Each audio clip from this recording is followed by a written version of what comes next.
Friends of NAGARA, happy Thursday and welcome to today's Sponsor Solution Series presentation by NAGARA contributor sponsor, Ripcord. I'm Johnny Hadlock, the Executive Director of NAGARA. On behalf of the NAGARA Board of Directors, we thank you for registering and for attending today's event. Before we begin, there's just a couple of housekeeping items and some announcements that I would like to go over.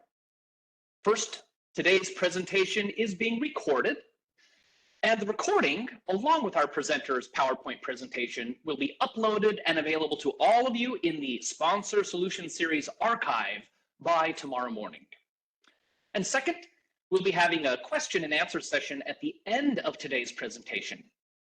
But as we go along, if at any point in time you have a question, we invite you to enter that into the chat box, which can be located at the bottom right-hand side of your WebEx window. It's that little chat bubble icon. So make sure you open that and enter your questions there. NAGARA would like to acknowledge at the beginning of this presentation the support of our 2024 corporate sponsor shown here on the screen. It's their support who's been very instrumental in helping our association fulfill its ambitious mission. And without their support, it would be far more challenging for us to really achieve our objectives and make a lasting impact on the government archives, records, and information management community. So thank you to our 2024 corporate sponsors. I encourage you, all of you here today, to visit each of these sponsors' company profile pages on the NAGARA website. You can learn about their products and services they offer, all from the comfort of behind your screen. And we are thrilled here at NAGARA to announce that registration for this year's annual conference in Atlanta, Georgia, opens next week. NAGARA will be celebrating its 40th year as a professional membership association. And so we hope that you can join us this July. You can learn more about the annual conference right now on our website, nagara.org/annual conference. And then be on the lookout next week for an email about registration opening.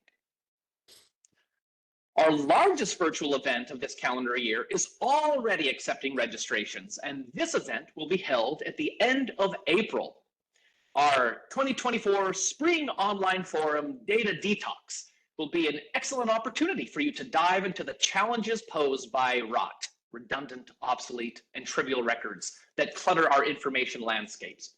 Now, if you register by the end of today, February 29th, a little leap year present for you, we will discount your registration by 10%. Attendees of this event will have access to 12 concurrent learning sessions across the day, each of which will be recorded. You can't attend all of them, can't be all places at once. And then those recordings will be available to you after the event. So don't miss out. Go visit nagara.org/events and claim that registration discount today. And speaking of events, NAGARA is, as many of you know, all about content, community, and connection. And one of our primary goals here centers on providing our members, as well as the broader community, with access to high-quality professional development offerings on a regular basis. Now, since 2016, NAGARA has been offering over 160 webinars and online forum sessions, all of which have been recorded and are available to our members on the NAGARA website. Last year, in an effort to expand our virtual offerings, we introduced this Sponsor Solution Series. And to date, we've hosted 11 presentations. Today is the 12th. While similar in nature, there are some differences between the NAGARA webinar series and the NAGARA Sponsor Solution Series that I just want to cover today briefly. Namely, that NAGARA webinars are free for members, while non-members pay $39 for that event, while Sponsor Solution Series are free for everybody. Everyone enjoying today's presentation paid $0 to be here. Both series of presentations are recorded and available in the archive after the event. For a webinar, we host between 12 and 18 of those a year, while for Sponsor Solution Series, we have just 12. The biggest difference between the two is that for a webinar, the content of these events is curated and presented by members and practitioners, while for Sponsor Solution Series presentations, today's event, the content is curated and presented by our corporate sponsors. Now, you can learn more about all of NAGARA's professional development offerings by visiting our website, nagara.org/events. All right, with those announcements out of the way, I'm excited to turn to the reason that you are all here, and that's to learn about the future of government records management. Today, you are going to learn and better understand the differences between intelligent document processing and generative AI for information access. Today's presentation, as you all know, is being presented by experts from Ripcord, a NAGARA contributor sponsor. Now, Ripcord helps public sector agencies unlock the power of data trapped in documents. Founded out of NASA research in 2015, Ripcord uses advanced robotics, machine learning, and artificial intelligence to digitize, ingest, extract, and validate valuable data from both paper and digital documents. Ripcord's Document Intelligence as a Service is a unique outcome-focused approach that delivers complete, accurate data through integrations or in their generative AI-powered content platform. Ripcord solutions free government organizations from the challenges of managing legacy systems, fluctuating document volumes, and complex tech stacks, and enable them to access critical information, automate processes, and gain new insights. And presenting today on behalf of Ripcord, we have Todd Bailey and Danya Harris. Todd is a dynamic technology executive with over 2 decades of experience leading teams in the software industry, including nearly a decade specializing in the public sector.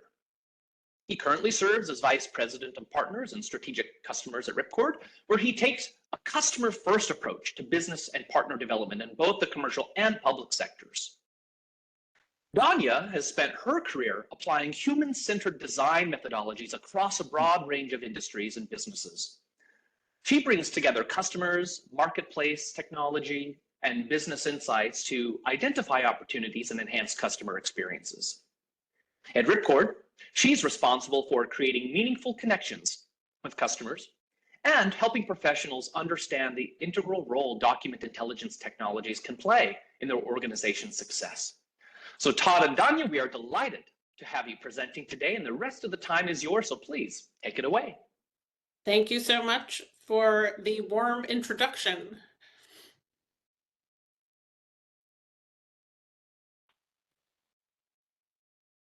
Oh, that is not the right screen. Let me get the right one going here. Apologies for the delay.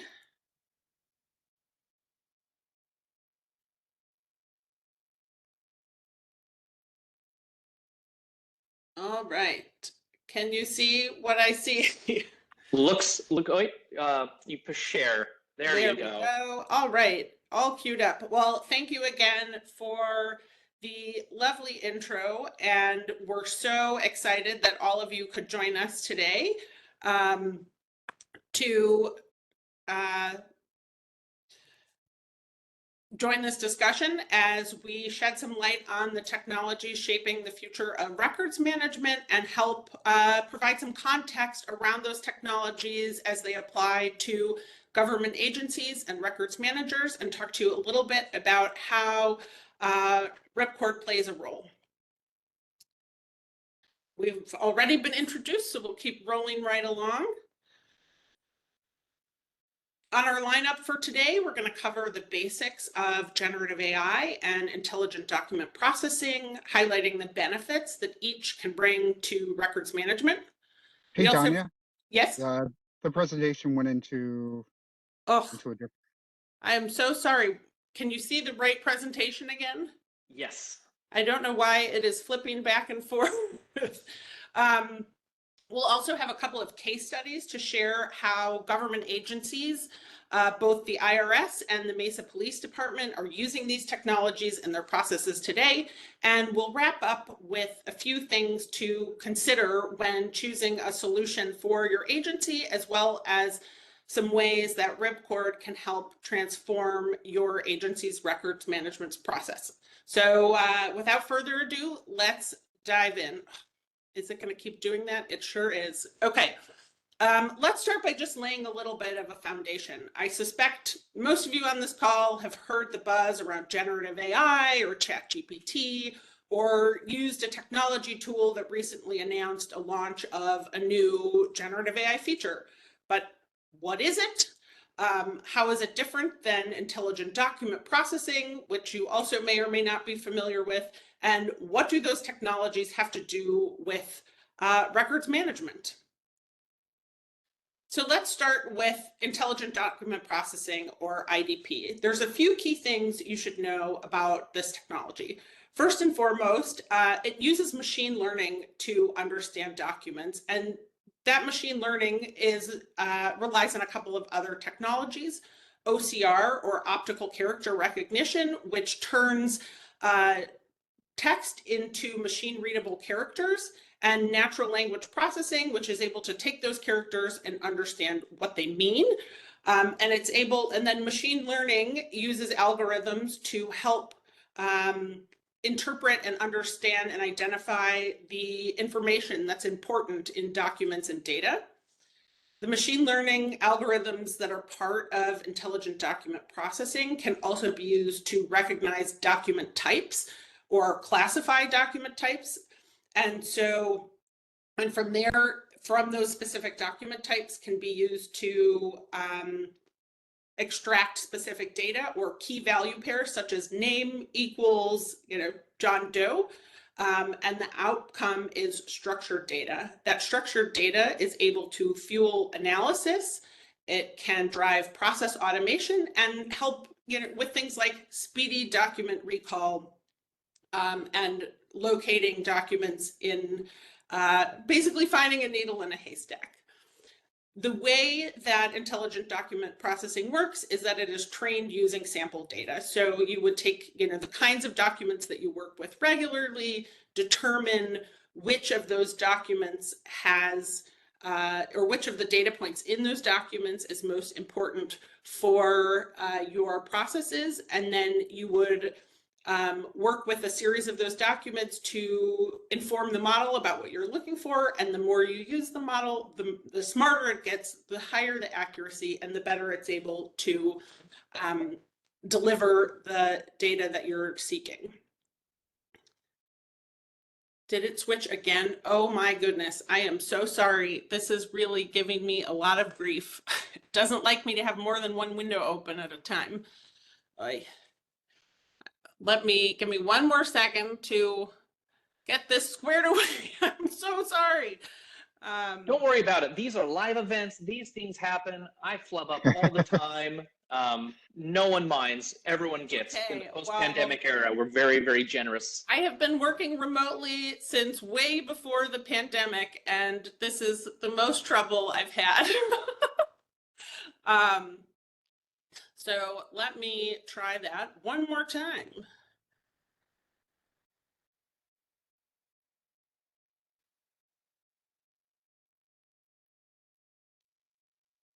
Can you see the presentation or no? No. No, make sure you're Okay, sharing hold your on. screen. Let me hit share. There it Okay, is. how about now? All Yep. right. I think we're on this slide now. So I'll give you one more example before we press on. A great example of a use case for intelligent document processing is financial records. You might have things like purchase orders or invoices or receipts. For each of these document types, you might have a vendor name or a date or a total that you want to be able to easily access. Or maybe there's a form that your agency uses, and there's 5 to 10 or 20 data fields that are important on each of those forms.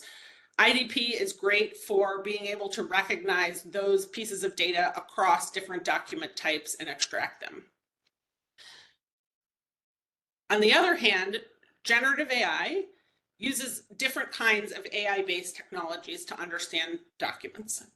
Large language models, or LLMs, are very similar to what are used as sort of the technological foundation of tools like ChatGPT or Google's Gemini and many others, but they're also able to be used and tailored and applied with documents specifically.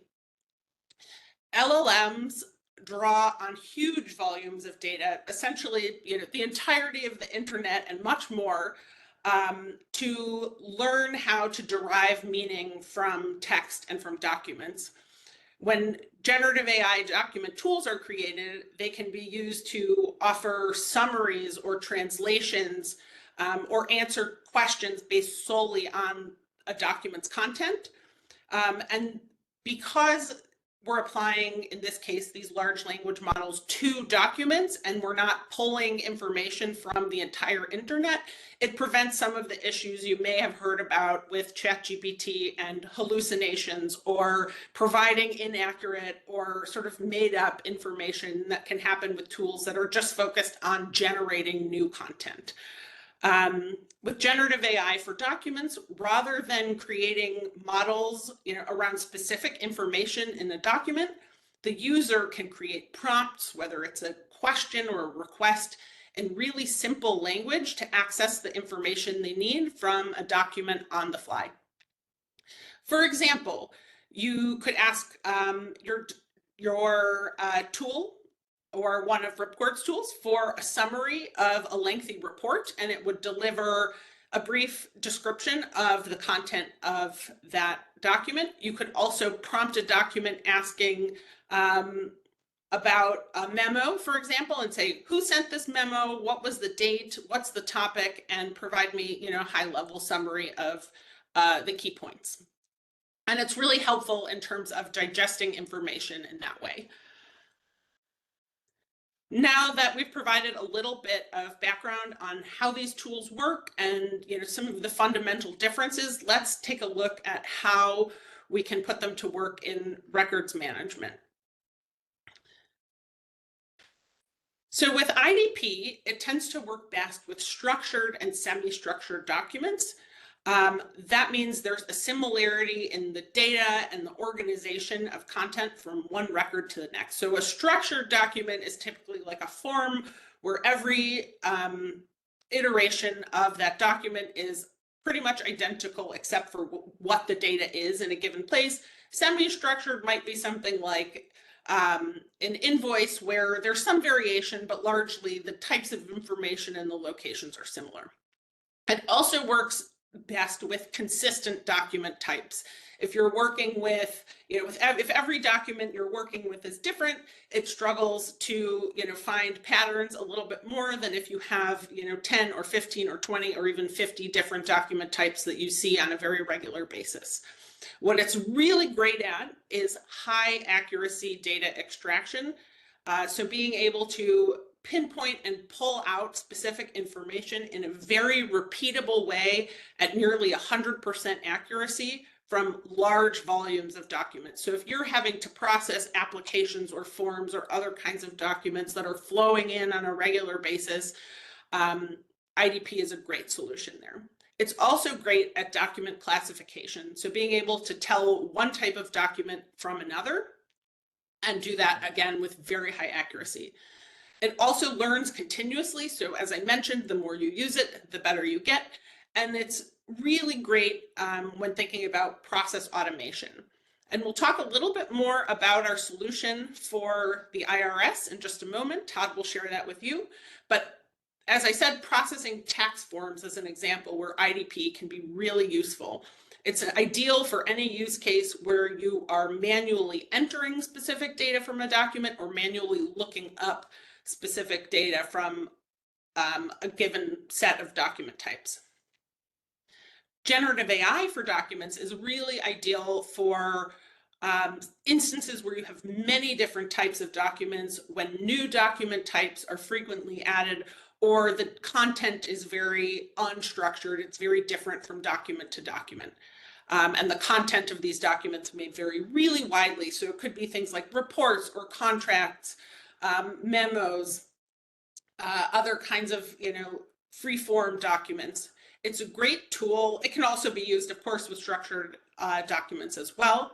It's a great tool that helps users understand the information in documents, especially when they're lengthy or complex, because it uses natural language and can sort of interpret and provide answers and summaries in a way that simplifies complexity and sort of eliminates a lot of jargon. It also works with no training, so it's really easy to get started very quickly with the documents you might be using on a day-to-day basis. It may not be quite as effective for pinpointing very specific data across huge volumes of the same document type. So if you're looking for specific numbers or specific names across, thousands of documents, it's less efficient for that purpose. So how are these technologies helping records managers? What benefits can they offer? Because that's why you're here today, to learn a little bit about what role these can play in the work that you all do. At the top level, they can both help records managers save time and streamline work processes. In the case of IDP, it's really great for automating repetitive tasks such as data entry, and it accelerates document processing. Extracting data can also enable really efficient and precise document recall, and with tools like search or filters that let you really quickly narrow down and pinpoint documents. It also is great, we talked a lot about accuracy. It can reduce or eliminate the errors that come along with manual data entry. We're all human, we all make mistakes, and it's a fairly common problem a lot of our customers are trying to eliminate. On the other hand, generative AI can provide summaries of lengthy documents, so it can really facilitate a much more rapid understanding of content and help records managers quickly identify documents that contain the information they're interested in. So it's rather than having to open files, open documents, skim through documents and see if the information you need is there, you're able to sort of prompt a question, and the tools that use generative AI for documents will tell you, whether a document contains certain information or share that information with you. It will also be able to tell you if a document doesn't contain the information you're interested in. And that is able to help sort of with understanding, with decision making, and more quickly finding the documents and data you need. Another capability that's really interesting with generative AI is that it can work with documents in any language, and from there provide an answer or a summary in the user's language. So you can ask it a question in English about a document that is in any language, and it will return answers to you in English. While these technologies, they do offer some different benefits, they're not mutually exclusive, which is really exciting. They can be used together to provide both the benefits of extraction and the benefits of sort of the natural language document Q&A capabilities. They can also be used independently, and which one you apply or whether you use both really is about the needs of the agency or the team, and which kind of solutions will best serve the work that you're doing. Fortunately, Ripcord offers tools that do both, and Todd will talk a lot more about those in just a minute. So then let's take a step back and look at the benefits at the level of the agency in total, because we want to make the work of records managers better, but it's also really important that any technology tools relay benefits to the agency in total as well. Some things that IDP does that really help agencies are around rapidly processing documents at scale. So we know that some agencies have very consistent sort of flows of documents and processes throughout the year. Other times in other agencies, there are, they experience really dramatic fluctuations at certain times of the year. There's peak times, and IDP really ensures that an agency can manage the volume regardless of whether it's growing or whether there are peaks and valleys throughout the year. Implementing IDP can also dramatically reduce a number of costs related to manual storage. related to document management, related to document handling, and related to document processing. Because it is able to sort of bring automation into the process and also make the documents and the information immediately available at hand.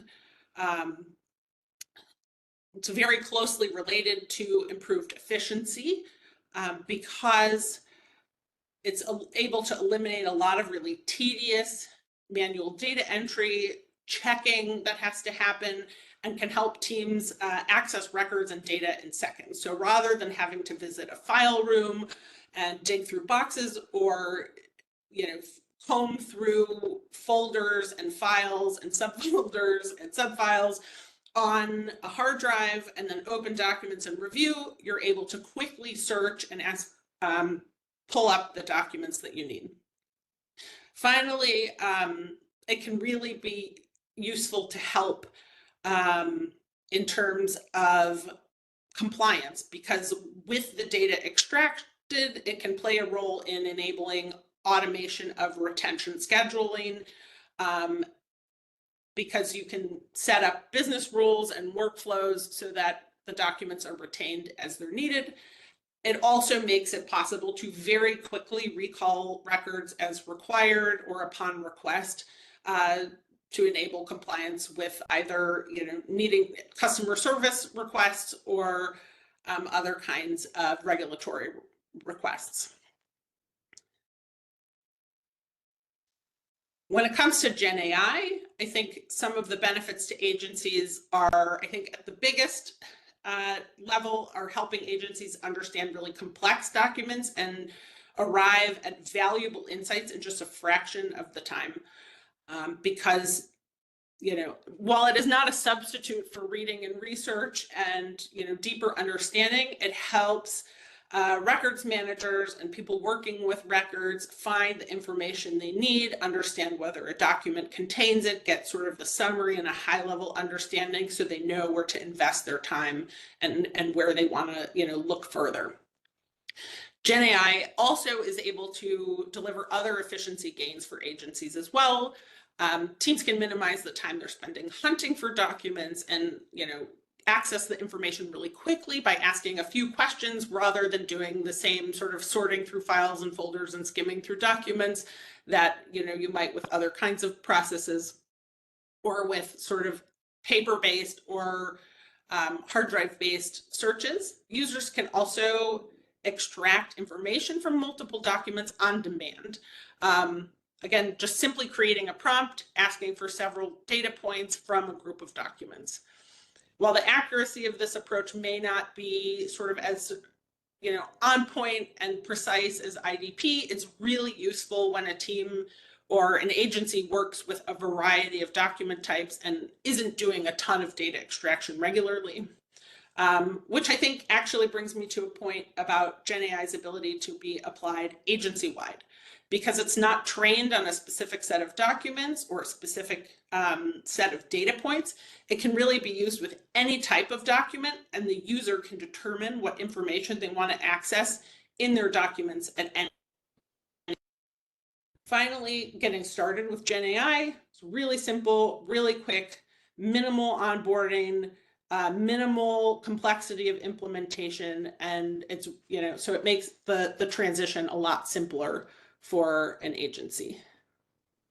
And with that, I am going to hand it over to Todd, who is going to share some examples of how public sector agencies are using IDP and Gen AI in their document processes.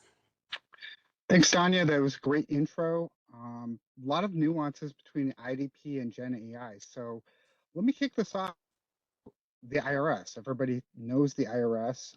We've been working with them since 2021 as part of the pilot process. Now, this time of the year specifically, everybody's thinking about the IRS. I know I am, but through the year, they actually process over 200 million inbound tax documents, manage over 1 billion pages of historical records. For many returns, there's still a manual process behind the scenes as much as they've tried to go paperless. So it's a very time-consuming process that causes a lot of processing time for refunds for the taxpayers, you and I attending this call. So let's talk about what we actually did for them.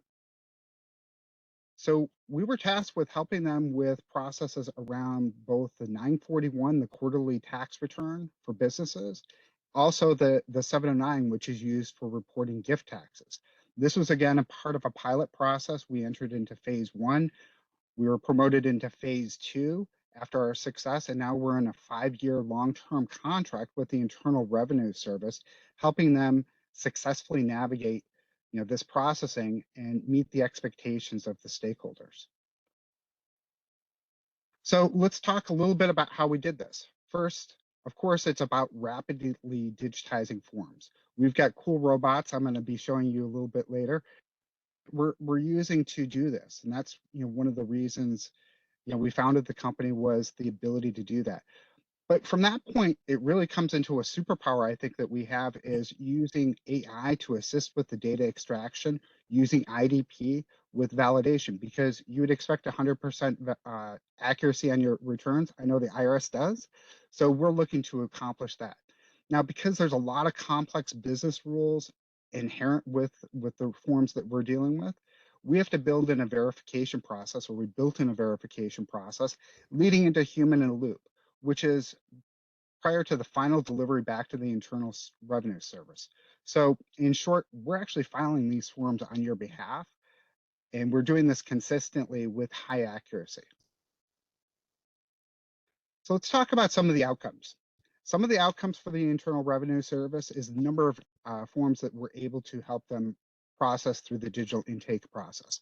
It's actually 100 times faster than they've been able to process over the past 9 months. And we're part of many vendors that are undertaking this endeavor with them. We've significantly reduced the time and the volume of documents in storage, while facilitating easy access to digital records. Before we came along, as far as helping them digitize some of the backlog, it would take weeks. It could take a number of months to be able to get back a form to answer a question. Now this can be done instantaneously. Data is seamlessly integrated to the IRS's technology stack, and we're enabling the instant recall. Now the proof in this is demonstrated by a positive CPAR, which is a vendor evaluation done by the IRS, which shows our dedication to achieving 100% SLA on the accuracy. So great example of IDP, lots of forms, lots of accuracy that is needed, rapid intake, and those fluctuations that Danya was talking about, perfect example. Now let's pivot over to generative AI, an example that we're working with on an agency. So Mesa, Arizona is an interesting agency down, and they like other parts of the nation, are at the forefront of combating complex financial crimes. Specifically in Arizona, they grapple with surges in healthcare fraud. Now, their approach of focusing on whole organizations rather than the individuals demands that they're meticulous in their document scrutiny. There's a lot of documents when it comes down into financial fraud. So some of the challenges that they faced were how do they store these documents across the different platforms and the formats? Some of them may be Word, some of them might be PDF, they might be different types. It might be check images. It could be a number of different things in which they're trying to ascertain the situation. So it was very difficult for them to get a comprehensive view of all of this information in one place. They literally explained that what they were doing today was, on a conference room, they were laying out folders, they were highlighting things, using Excel sheets, Google Sheets, a number of things to be able to address this. And it was hampering their efforts to being able to address more and more of these crimes. The fact is, they aren't getting more resources for these specific cases. Really, the resources were diverted to the more urgent areas, but fraud is fraud. So let's talk about how we help them. So they turn to us, and going back to what Danya mentioned, through the variety of information that we're able to consume using generative AI, we're able to deal with hundreds of thousands of documents and give them summaries to understand where to look. And sometimes that's really the point of, where do you start? When you've got 100 different documents that are various lengths, where do you look? Then we further have functionality that, and I'll actually show you an example of this, where you can actually ask questions of documents, the corpus of documents. And it's pretty cool functionality where before it would take you weeks, months to be able to get something accomplished. Now they can do it in days, if not hours. And as Sergeant Lee states, this provides them a force multiplier and able to accelerate justice, which really saves all of us money and time. So to recap, what are the outcomes? So first off, instead of reviewing every document, they're able to ask questions on all of the documents at once, allowing them to quickly zero in on aspects, learning new insights. Now this goes to saving time and money, as I mentioned, but the whole point of the acceleration is the ability that they can actually uh, handle what is handled today very manually in a very automated way, and they can scale. So let's do a little recap of the findings of what Danya went through and kind of the aspects that that I've talked about. So um, from the perspective of IDP, when accuracy counts, when you get speed and delivery, for example, tax forms, structured documents, the ability to be consistent with the data, think in terms of semi-structured, structured, IDP is clearly the answer. Now, there is a hybrid method in which we've started experimenting with, which utilizes also Gen I, when the documents vary and the content that you're looking for is contextual in nature. It's great for the unexpected, where the content can change. In the example of Joshua Lee over at Mesa, Arizona, doesn't know what content he's going to get, but he's able to quickly go through this and find that needle in the haystack. Again, it's not to say that both can't be used together, and that's what we're doing in some of the outcomes that we focus in here at Ripcord. So let's pivot a little bit more about Ripcord. Johnny did a really great job as far as, about the company, founded 2015, really cool robotics that are able for us, or enables us to be able to digitize at scale. So one of the first things I like to start with is really why we exist and why we're a bit different. Our approach is different in the fact that we're outcome based. We're always looking for what the outcome is for the customer and trying to match what our capabilities are to that. And we're not the first to say, you know what, this is not a good fit for us, but we know somebody that you should probably talk to. We put our customers first. We're customer obsessed. In everything that we do, we put them at the center of what we're trying to do. And then to coin a phrase from our CEO, we're looking to modernize and place that rather than rip and replace. An example is the IRS, where we modernized with the 709 form, got really good at it, went to the 941, getting really good at that, getting onto additional forms, et cetera. That's what we look to do with agencies. It's really hard changing the tires on the bus as it's going down the road, but with our methodology of modernizing in place, we're able to help agencies with that. So let me tell you a little bit about how we typically engage with customers. And it really starts with two simple questions. Well, first, we'll ask, what sort of documents do you have? Physical or digital, or a combination of both? And a combination of both is great. We love to see that because we can handle both. Then we're going to ask, what do you need? What is the outcome that you're looking to get accomplished? Are you looking to just see your documents in an online portal? Are you looking to integrate with some back office system or system of record within your agency? Looking for what that outcome. And then from there, we create what we call document intelligence as a service. And this is customized based on based on the agency's needs. So we'll either scan the physical or ingest the digital. We'll use machine learning and AI to be able to extract those details. And we've got a combination of 60 services on the back end, including some Gen AI, that allow us to do this at scale. And then we provide either integration or access to your data in our cloud repository. We can do this simply. We do integrations very quickly. And we've got an excellent portal for you to be able to look at that. Now, a part of this process, we include human in the loop validation, which is super important when you're looking at AI, ML, even generative AI. You've got to have a human in the loop validation for this. And we put this as part of the service, which the agency can either participate in, or we can do completely 100% of that, like what we're doing for the Internal Revenue Service. This allows us to actually enter into an SLA with the end customer, with you, on accuracy of 99%. And we're one of the few vendors that I know of that is willing to do this. We're doing 100% with the Internal Revenue Service today, and we're pretty proud of the fact that we do that. So all of these elements make up document intelligence as a service, providing you a turnkey managed service that allows you to take, whether it be physical or digital, extract that important metadata and provide an outcome that is going to help your agency. So last year we had a really cool release. It was called Docufy, which leverages generative AI. And it's actually what Joshua Lee over at Mesa, Arizona is using to provide insights into this document. Now, it's still in beta, although he's using it in production today. And you can sign up today for a free trial. And it's pretty cool. I spent some time this past weekend playing around with it, getting ready for the demo, and actually had a lot of fun with it. So with Docufy, you can utilize the power of generative AI to be able to serve up your information documents, instantly retrieve them. Really, our goal was to provide an easy user experience that allows you to use natural language to ask questions.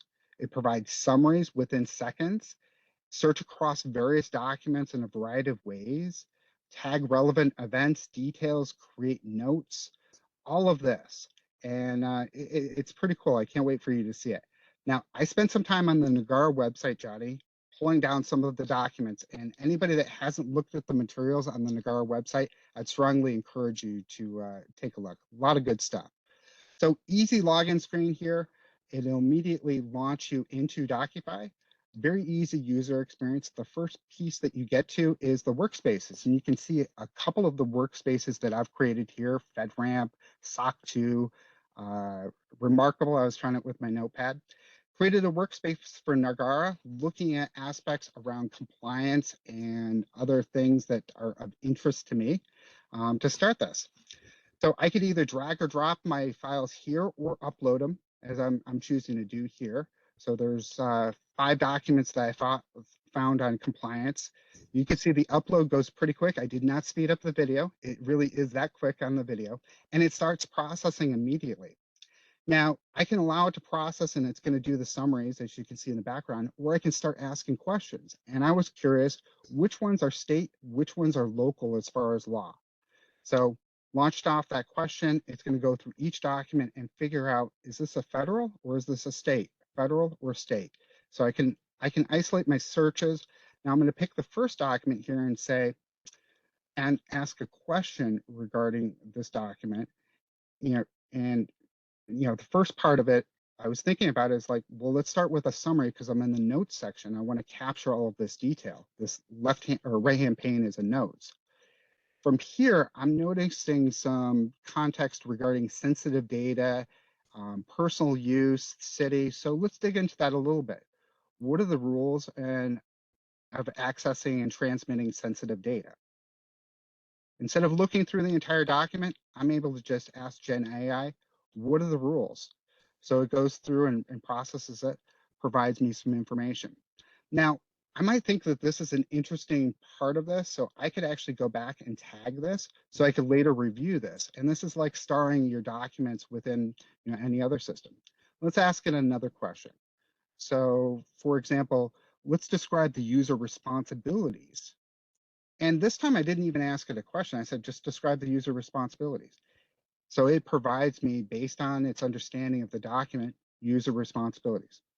Let's dig in a little bit deeper. What about the retention policy? Kind of interested in retention policy. I'm kind of crazy. So it came back and gave me the retention policy here based on that specific document. And then I noticed this and I was like, this could be an interesting topic for the NAGARA conference in Atlanta. So let me make myself a little sticky note here to go talk to Johnny about putting this onto the agenda, regarding legal holds, et cetera. So this is a good reminder, and I'll show you how I'm going to share this later. So let me go through the other documents and add them to the collection and start asking questions, but let me exclude the one federal document that I have there. I want to focus on state. So let's ask regarding the retention policies here. So instead of having to go through all of these different documents, give me a summary. And also, I want it formatted with bullet points. Make it easy on me. So it goes through each one of the documents, looking at the retention policy across all of them. And you've got a great summary there that you could actually cut and paste. Now, Indiana looked like they had the most in-depth policy here. So let's ask it a little bit more. Tell me more about the policy within Indiana.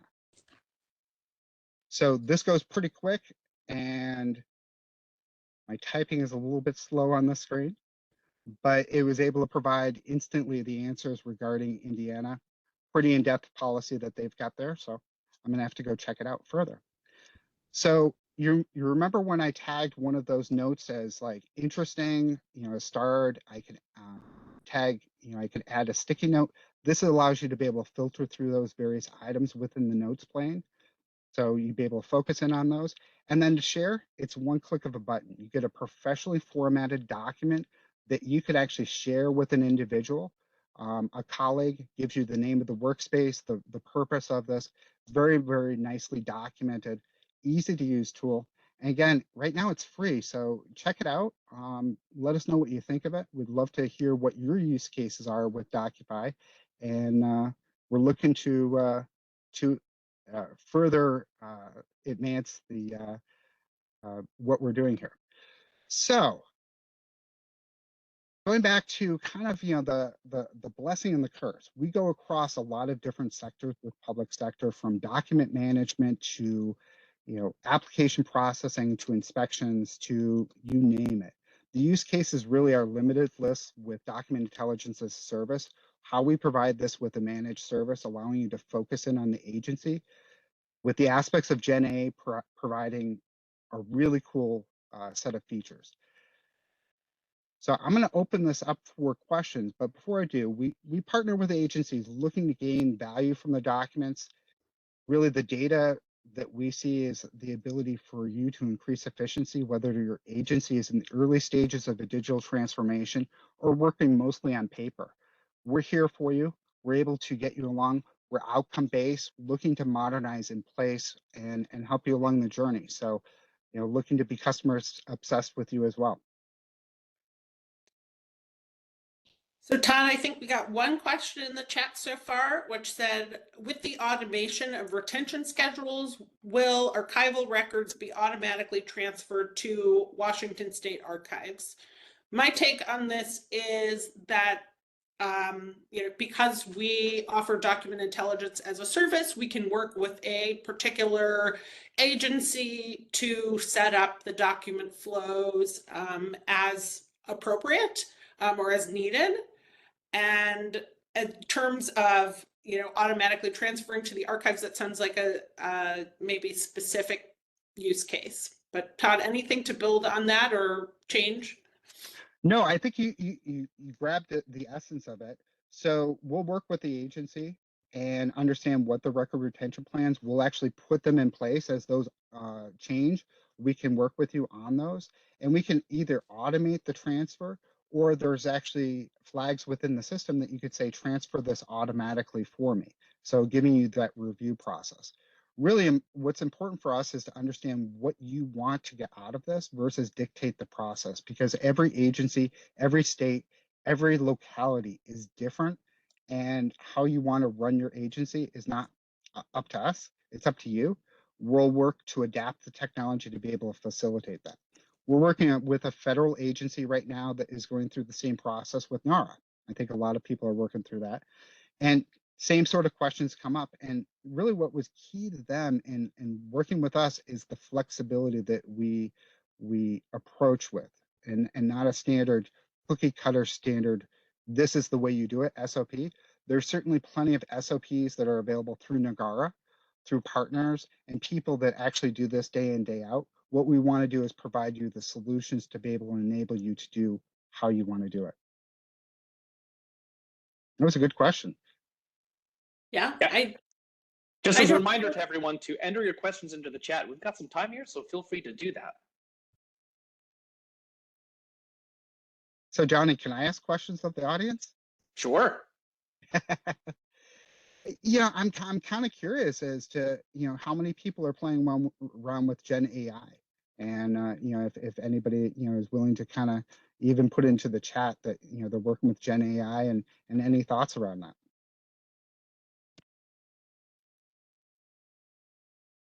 And Danya, if you stop sharing your screen, then we'll see like the grid of everybody, and we could even do like hand raises and thumbs Wonderful. up and emotions. There's my Really little hand raise.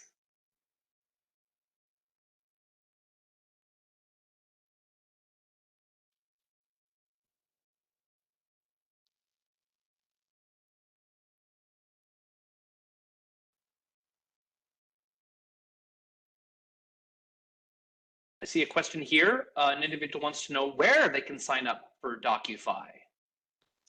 That is pretty easy. Actually, it might even be on the next slide. It's docufy.com, and we'll make sure that we get that out there. That's docufai.com. docufai.com. Ooh, thanks, Danya. Okay, Yeah. I put it in the chat. I found it.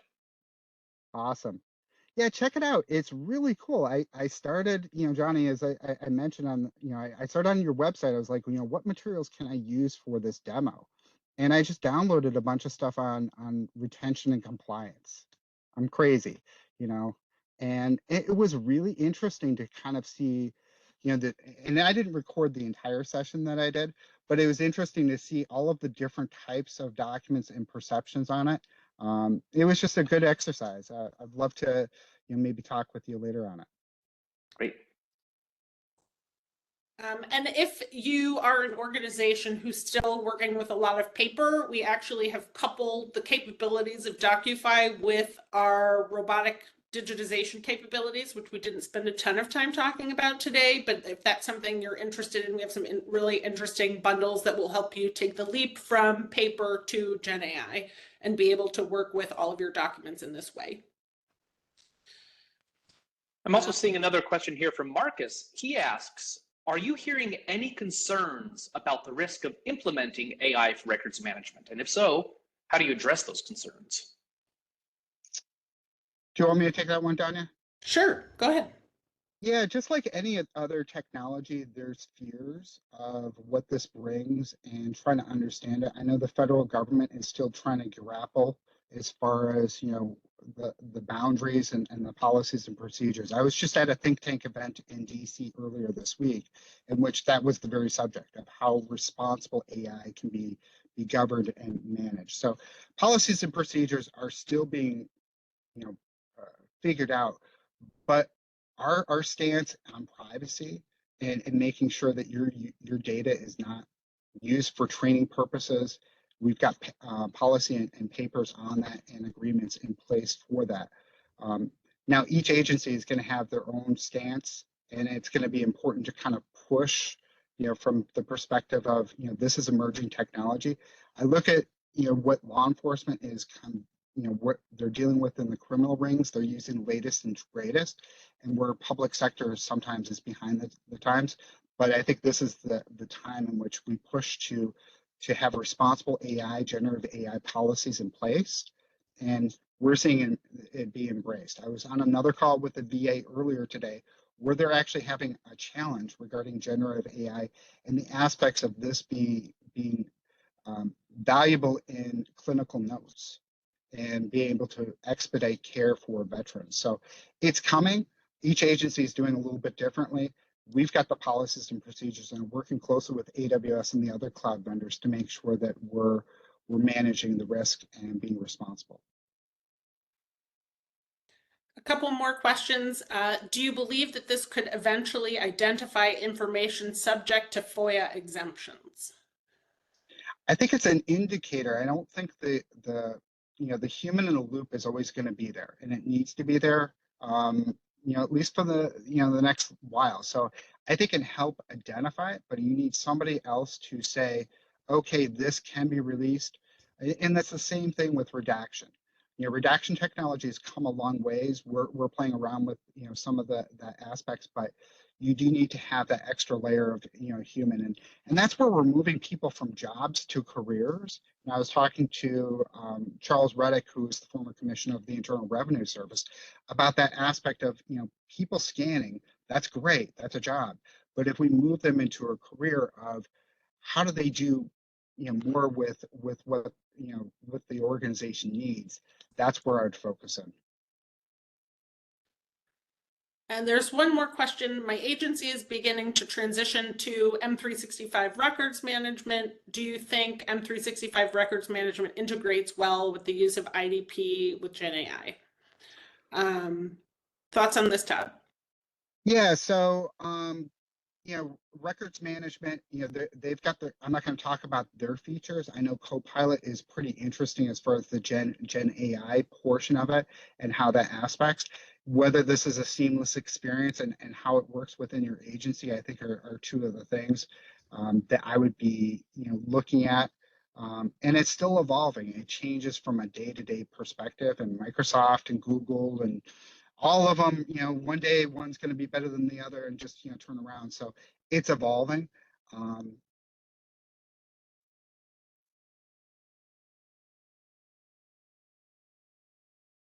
Any other questions? I do see another one. Elizabeth asks, or she says, that she's using Adobe Acrobat for redactions and agrees about the human element, that is needed. Oops, I guess that's not a question. I should have looked for the question mark at the end. Instead, it was a statement.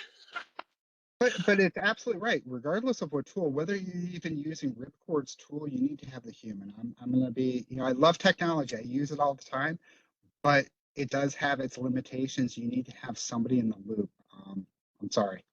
And not we there. know that records managers are the expert, and they are the ones who, would train the technology or guide the technology or add the questions or, be responsible for validating. When we talk about process automation, the goal is never to completely eliminate people. As Todd mentioned, it's about taking really tedious, error-prone tasks that people aren't great at, off of people's plates and allowing them to do, the work that takes human expertise, knowledge, critical thinking skills. There is one more question. Does Ripcord do the scanning and ingestion of archival materials? And the answer is yes, we do. That is a specialty of ours. We have specialized robotics that actually can handle old and delicate materials, high volumes of materials, and do scanning at a very high quality, very accurately, and very quickly.